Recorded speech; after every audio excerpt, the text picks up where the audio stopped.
એને પ્રેરિત કર્યા કેટલાકને બાંટવાના મહેમાનોને, માણાવદરના મુસ્લિમોને, જેતપુરના મુસ્લિમોને, જૂનાગઢના, કચ્છનો એક નાનકડો ટુકડો છાળબેટ કરીને સરકારે ઇન્ટરનેશનલ પંચે પાકિસ્તાનને આપી દીધો. એની સામે કંઈ ખબર નહીં પત્રકારત્વમાં કમ્પોઝ કોને કહેવાય, પ્રૂફ રીડિંગ કોને કહેવાય, પેજ મેકિંગ કોને કહેવાય, કઈ રીતે એનું પ્રિન્ટિંગ થાય, કેમ કે એ જમાના મેટ્રિકમાં 2 વાર નાપાસ થયો છે. જોડાયેલા છે, જેમ કે પત્રકાર, ઇતિહાસકાર, ચિંતક, લેખક, શિક્ષણ, રાજકીય વિશ્લેષક અને વિષ્ણુકાંત પંડ્યા સાહેબને ભારત સરકારનો સૌથી ઉચ્ચતમ એવોર્ડ કહી શકાય એવો પદ્મશ્રી એવોર્ડ પણ મળ્યો છે સાહેબને. તો ઝાઝી વાત ના કરતા આપણે સીધા જ સાહેબ સાથે વાત ચાલુ કરીએ. નમસ્કાર સાહેબ. નમસ્તે સાહેબ, એક તમારી સાથે જોડાયેલું છે કે તમે બાળપણમાં 2 વર્ષ પાકિસ્તાની રહ્યા, ત્યારબાદ ભારતીય બન્યા. તો એના વિશે અને તમારા બાળપણ વિશે વાત કરો થોડી. 1945માં મારો જન્મ માણાવદર સ્ટેટ, નવાબ સ્ટેટ હતો. એ વખતે 1947માં જ્યારે ભારતના ભાગલા પડ્યા ત્યારે જૂનાગઢ અને માણાવદર એ બંને નવાબોએ પોતાના રાજ્યને પાકિસ્તાનની સાથે જોડી દીધેલું. જાહેરાત પણ કરી દીધી હતી કે ભાઈ અમે ભારત નહીં પાકિસ્તાનની સાથે છીએ. એ દ્રષ્ટિએ માણાવદરમાં હું રહેતો હતો. મારું મા બાપ, ભાઈઓ બહેનો બધા જ. એટલે હું મજાકમાં ઘણી વાર કહું છું કે 1945ની 14 સપ્ટેમ્બરથી 1947ની નવેમ્બર સુધીમાં આઝાદ થયું માણાવદર અને જુનાગઢ. ત્યાં સુધી હું પાકિસ્તાની નાગરિક હતો. વાસ્તવિકતા એ હતી કે આ નવાબી સ્ટેટ એ એકંદરે ખરાબ નહોતા, પોતાની રીતે ચાલતા હતા. પણ કેટલીક વાર કેટલાક લોકો, કેટલાક રાજકીય નેતાઓ જેમ કે મોહમ્મદ અલી જીણા, એને પ્રેરિત કર્યા કેટલાકને બાંટવાના મહેમાનોને, માણાવદરના મુસ્લિમોને, જેતપુરના મુસ્લિમોને, જૂનાગઢના નવાબને, માંગરોળના શેખને, બધાને કે ભાઈ તમે આવી જાઓ અમારી સાથે. હેતુ એવો હતો કે એ બાને ભારત ખંડિત થાય અને કાશ્મીરના પ્રશ્નમાં આ પ્રશ્ન આપણને મદદે આવે કે ભાઈ અમે તમારી ત્યાં જુનાગઢ ને બધું અમારી પાસે જ છે. પણ એ બન્યું નહીં, એની મુરાદ બર ન આવી. કેમ કે આ જુનાગઢની જે જનતા હતી, પ્રજા જે મુંબઈમાં વસતી હતી, એણે ત્યાં આરઝી હકુમત નામની સંસ્થા સ્થાપી. આરઝી હકુમત એટલે અસ્થાયી સરકાર. જુનાગઢમાં અમે અમારી સરકાર બનાવશું, નવાબની નહીં ચાલે, એમ કરીને ત્યાંથી શામળદાસ ગાંધી નામના એક મોટા ગજાના પત્રકાર, વંદે માતરમ અખબારના તંત્રી હતા, અમૃતલાલ શેઠ નામના બીજા પત્રકાર કે જે સૌરાષ્ટ્ર નામના અખબારના તંત્રી હતા, જેમને ત્યાં મેઘાણી કામ કરતા હતા, સાથે હતા બધા, કનૈયાલાલ મુનશી હતા. આ બધાએ ભેગા થઈને મુંબઈમાં સભા ભરી, આરઝી હકુમત રચાઈ અને આરઝી હકુમતની કૂચ શરૂ થઈ ગઈ.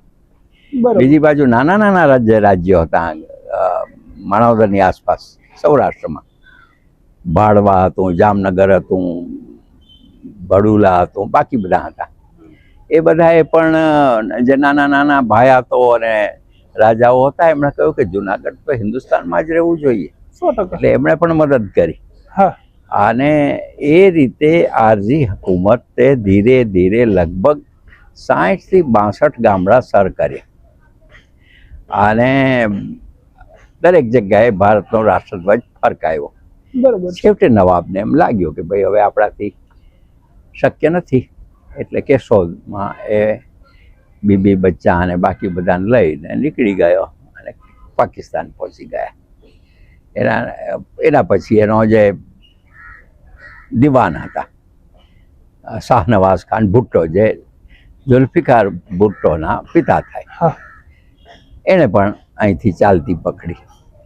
માણાવદરના નવાબને પકડવામાં આવ્યા અને એને સોનગઢ રાખીને પછી પાકિસ્તાન તરફ મોકલી દેવાયા. એટલે એ રીતે 2 વર્ષ મોડા 1947ની 15મી ઓગસ્ટે ભારત માણાવદર જુનાગઢમાં રાષ્ટ્રધ્વજ નહોતો ફરક્યો, ત્રિરંગો નહોતો ફરક્યો, જનગણમન નહોતું ગવાયું. એ 2 વર્ષ પછી થયું, લગભગ 11 દિવાળીની આસપાસ. એટલે એવી પરિસ્થિતિમાં અમારો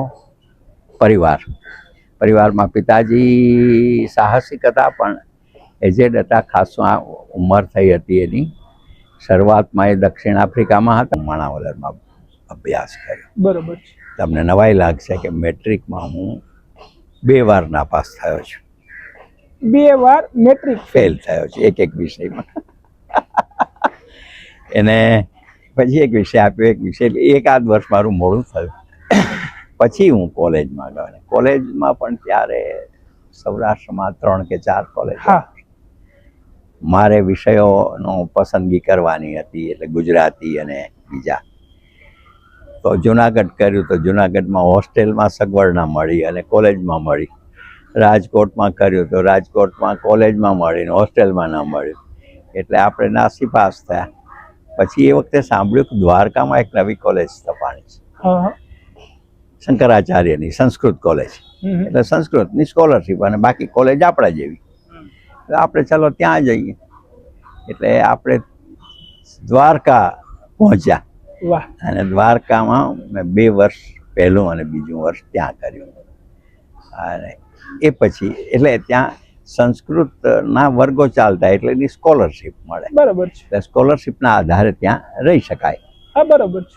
ત્યાર પછી મને એમ થયું કે મારે સાયકોલોજી રાખવું છે. ગુજરાતી તો લીધું 2 વર્ષ, તો સૌરાષ્ટ્રમાં ક્યાંય નહીં. સુરેન્દ્રનગરમાં હતું, એટલે મારા પરિચિત હતા એ સુરેન્દ્રનગરમાં એમણે મને કહ્યું કે અહીં આવી જા. ત્યાં ગયો અને પહેલે જ દિવસે પ્રોફેસરે મારી માર્કશીટ જોઈ. મને કહે, લ્યા તારને ગુજરાતીમાં વધારે માર્ક્સ છે, શું કામ એને સાયકોલોજી રાખવું છે? સાહેબ ગુજરાતીમાં ફર્સ્ટ ક્લાસના મળે. કે એવું કોણે કહ્યું? મેં સામાન્ય હું વાત. એને પોતે કહ્યું કે જો હું પોતે ફર્સ્ટ ક્લાસ છું. વાહ. ગુજરાતીનો જીતેન્દ્ર દવે કરીને બહુ મોટા ગજાના સાહિત્યકાર અને પ્રોફેસર. તો આપણું મન વળી ગયું ને આપણે ગુજરાતી લઈ લીધું અને સાયકોલોજી મેં ન રાખ્યો. બીજે દિવસે જીતેન્દ્રભાઈની તો બદલી થઈ ગઈ 20 એટલે આપણે ત્યાં પછી ચાલુ રાખ્યું. 1 વર્ષ ત્યાં કર્યું.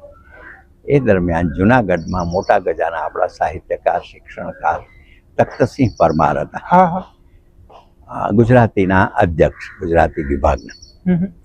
એની ઈચ્છા મારા પ્રત્યે ખરી, કેમ કે માણાવદર 1-2 વાર આવ્યા હશે, ત્યારે મળ્યા હશે કે તું અહીં આવી જા, તારે યુનિવર્સિટી ફર્સ્ટ આવવાનું છે. એટલે આપણે સુરેન્દ્રનગરથી જુનાગઢ 3જું સ્થળાંતર. ઓહો. જુનાગઢમાં BA કરી. અને એટલા વત્સલ કે પોતાના ઘરે બેસાડીને મને ભણાવતા. વાહ. મારું આમ તો એ વખતે પોલિટિકલ, રાજકીય આ તે બધાનો વ્યવહાર શરૂ થયો હતો, એટલે કંઈ બહુ કોલેજો એટેન્ડ કરતો નહોતો વિદ્યાર્થી તરીકે. અને હું એકલો જ હતો BAમાં. બરાબર. વિદ્યાર્થી બીજા હતા જ નહીં. એટલે હું જ્યારે ના જાઉં ત્યારે 3 પ્રોફેસરો ફ્રી થઈ જાય. એક કોઈને ભણાવવાનો જ નહીં, કોને ભણાવે? એટલે ખાલી એક જ વિદ્યાર્થી અને 4 પ્રોફેસરો. લાભશંકર પુરોહિત હતા, પરમાર સાહેબ હતા, બીજા પણ હતા. કે વિષય તો અલગ અલગ હોય, બધા વિષયમાં તો અલગ. હા. પણ પરમાર સાહેબની ઈચ્છા પૂરેપૂરી તો પડી નહીં, પણ હું યુનિવર્સિટી ફર્સ્ટ ને બદલે કોલેજ ફર્સ્ટ જરૂર આવ્યો. BA સુધી ત્યાં. ઈ કઈ કોલેજ હતી જુનાગઢમાં? બાઉદ્દીન કોલેજ. ઓહો, બાઉદ્દીન કોલેજ. હા, જેમાં ધૂમકેતુ ભણેલા, મેઘાણી ભણેલા. હા. બહુ ઐતિહાસિક કોલેજ. એનો મિનાર છે એક મોટો. ચામિનારમાંથી આમ બહાર ગિરનાર દેખાય. ત્યાં અમારો વર્ગ ચાલતો. અને બાઉદ્દીન કોલેજનો ઘંટ જાણીતો હતો, બહુ મોટું ઘંટ વાગતો, એ સરસ લાગે. બરાબર છે. એ દરમિયાન મને થોડું ઘણું લખવાનું મેં ચાલુ કર્યું, વાંચવાનું ચાલુ કર્યું હતું જ. તો કંઈક નવું કરવું જોઈએ. પછી તમે અમદાવાદ? એ જ વાત થોડીક આગળ વધારો. હા. એટલા માટે કે સાવ જાણ્યું તો અમદાવાદ મેં જોયું જ નહોતું. હા. એ દિવસોમાં. અને એ રીતે જવું કે કેમ, ક્યાં જવું, કેમ જવું, રહેવું ક્યાં કરવું. એ વખતે સાધના નામનું સાપ્તાહિક અમદાવાદમાં પ્રકાશિત થતો. RSSનું મુખપત્ર, વિચાર રાષ્ટ્રવાદી મુખવાદ. 1967ના વર્ષમાં BAનું છેલ્લું પેપર પૂરું કરીને સીધો હું અમદાવાદ આવ્યો. વાહ. અને પેલા શોકર્સને મળ્યો, પછી સાધનાના ટ્રસ્ટીઓને મળ્યો. એમાં લક્ષ્મણરાવજી નામદાર નામના RSSના પ્રાંત પ્રચારક હતા, અદ્ભુત માણસ હતા. એમની ઈચ્છા એવી કે હું પત્રકારત્વનું અહીં આગળ વધારું કામ અને અભ્યાસ પણ કરું. બરાબર છે. એટલે એ દિવસોમાં મારી પાસે જે કાર્યાલય હતું, મનસુરી બિલ્ડિંગ, એક રૂમ મોટો, અને એમાં થોડુંક પાર્ટીશન, એટલે મેનેજરની કેબિન, બહાર લોબીમાં એક સોફો, આટલી અમારી મૂડી. એ મૂડીમાં એ વખતે તો પછી મને વિચાર બીજો ઓછો આવ્યો, એટલે હું ત્યાં જ રહેતો. રાત્રે ઘર થઈ જાય ને દિવસે ઓફિસ. બરાબર છે. અને સામાન્ય જે કહ્યું ને, RSSમાં લોકોને વેતન નથી આપતા, હા. માત્ર એમનું જીવન જરૂરિયાત પૂરતી વસ્તુ કરે છે. એ રીતે હું કરતો. અને દરમિયાન હું MA કરતો, એક બાજુ લો કરતો, LLB, અને સાધના સાપ્તાહિક સંભાળતો. બરાબર છે. મારા પત્રકારત્વના પગરણ ત્યારથી શરૂ થયા. કંઈ ખબર નહીં પત્રકારત્વમાં કમ્પોઝ કોને કહેવાય, પ્રૂફ રીડિંગ કોને કહેવાય, પેજ મેકિંગ કોને કહેવાય, કઈ રીતે એનું પ્રિન્ટિંગ થાય. કેમ કે એ જમાનામાં અત્યારનું પ્રિન્ટિંગ નહોતું, હા. બીબા હતા. અને બીબા નાના નાના ફિટ થાય, ઊંધા હોય, હા. એને પછી પ્રૂફમાં મૂકે એટલે સવડા લાગે. અને એ પછી એનું પ્રૂફ નીકળે, પછી એનો ગેલો નીકળે, પછી ગેલી નીકળે. આવું બધું એની આખી પ્રોસેસ હોય. અને કલાકે માંડ 5-7 હજાર કોપી છપાય, વધારે છપાય. એટલે એ આખો યુગ જ કમ્પોઝનો યુગ હતો. હેન્ડ કમ્પોઝ કહેવાતું એને. બરોબર. એટલે હેન્ડ કમ્પોઝના યુગમાં બેસી રહેવું પડે ત્યાં તમારે, જ્યાં સુધી ન થાય. એ પેલા લખવાનું હોય, લખેલું ત્યાં આપવાનું હોય, લખેલું કમ્પોઝ કરે, પાછું આપે, પ્રૂફ રીડિંગ જુએ, પછી એનો પેજ તૈયાર થાય, પછી આખો પેજ મેકિંગ થાય. મોટો ગેલો હોય લોખંડનો એમાં આખું પાનું તૈયાર થાય. એ રીતે અંક બહાર પડે અઠવાડિયે. એટલે સોમ, મંગળ ને બુધ અમારા 3 દિવસ ત્યાં જાય. બરોબર છે. પણ એમાં શીખવાનું ઘણું મળ્યું. એમ લાગ્યું કે આ કેવડું મોટું ક્ષેત્ર છે પત્રકારત્વ, અને ગુજરાતમાં તો વિશેષ. જી જી. અને એક વૈચારિક સાપ્તાહિક હતું, એટલે એને વધારે ડેવલપ કરવું એ મહત્વાકાંક્ષા. એ દરમિયાન મને SNDTમાં અધ્યાપકની નોકરી પણ મળી. થોડો ત્યાં સવારે ત્યાં જાઉં, અધ્યાપક રહું ગુજરાતી, બપોર પછી સાધના થાય, એટલે બંને કામ સાથે સાથે થતા. હા. આ સંજોગોમાં પત્રકારત્વે મને ઘણું શીખ્યું. ઘણું એટલે એ દિવસો ઐતિહાસિક દિવસો હતા. ઐતિહાસિક એટલા માટે કે એ જ વખતે ભારત પાકિસ્તાન આક્રમણ થયું. હા. સરહદ ઉપર મોટી હિલચાલો શરૂ થઈ, કચ્છની સરહદ ઉપર. તો કચ્છની સરહદે જવાનું બન્યું. પછી કચ્છનો એક નાનકડો ટુકડો છાળબેટ કરીને સરકારે ઇન્ટરનેશનલ પંચે પાકિસ્તાનને આપી દીધો. એની સામે આંદોલન થયું, સત્યાગ્રહ થયો. 1 મહિનો સત્યાગ્રહ ચાલ્યો. એ વખતે બધા વિરોધ પક્ષના નેતાઓ ત્યાં ભેગા થયા. અટલ બિહારી વાજપેયી, બલરાજ માધવ, બેરિસ્ટર નાથભાઈ, જગન્નાથરાવ જોશી, રાજમાતા સિંધિયા, ગાયત્રી દેવી, NG રંગા, મધુ લીમયે, આ બધા એ જમાનાના મોટા નેતાઓ, વિરોધ પક્ષના નેતાઓ, કોંગ્રેસના નહીં. કોંગ્રેસ તો એમ માનતી હતી કે ના, આવું કંઈ કરાય નહીં. એ વખતે અને કોંગ્રેસ સત્તા ઉપર હતી. છતાં સત્યાગ્રહ થયો, અને એ સત્યાગ્રહનો મને પૂરો અનુભવ મેં લીધો. એ મારો પહેલો પત્રકારત્વનો અનુભવ. પછી એનો વિશેષાંક પણ બહાર પાડ્યો. પછી તો એક પછી એક વિશેષાંકો, નર્મદા વિશેષાંક થયો, બાકી બધા થયા. અને સાધનાને 1200 કોપી એ વખતે જતી હતી હું આવ્યો ત્યારે. 1975માં મને યાદ છે, 75 સુધીમાં એને મેં 75,000 નકલો સુધી પહોંચાડી. 1200 થી 75,000. અને લોકોને ગમતું. દર શનિવારે લોકો રાહ જોતા એવું છાપું. બરોબર. અને એને કારણે સરકારની નજર પણ હતી. સરકાર જાહેરાતો તો આપતી નહીં, પણ આપણે બીજા બહારના આજુબાજુના લોકોને કરતા. પણ એક મિશનરી જર્નાલિઝમ જેને કહેવાય, મિશનરી શબ્દ અઘરો પડે, પણ એટલે હું એને ગુજરાતી કરું છું, સેવાવ્રતી પત્રકારત્વ, જેમાં સેવાનું વ્રત છે. હા. કંઈ લેવાનું નથી, કંઈ મેળવવાનું નથી, કોઈ બ્લેકમેલિંગ નથી, કોઈ યલો જર્નાલિઝમ નથી, કશું બરાબર. નથી, પણ એક વિચાર મૂકવાનો છે.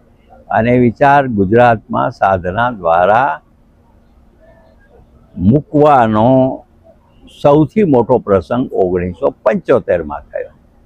74માં નવનિર્માણ થયું, વિદ્યાર્થીઓનું આંદોલન હતું, ભ્રષ્ટાચારની વિરુદ્ધમાં, ચીમનભાઈ પટેલની સરકારની વિરુદ્ધમાં. એમાં આપણે સમર્થન કર્યું, વિરોધ પક્ષોની સાથે રહ્યા, એમના લેખો છાપ્યા. નવનિર્માણ પૂરું થયું એટલે સરકાર થઈ અને પહેલી આખા ગુજરાતમાં 1960 પછીની પહેલી બિન કોંગ્રેસી સરકાર. બાબુભાઈ જસભાઈ પટેલ મુખ્યમંત્રી હતા. થોડો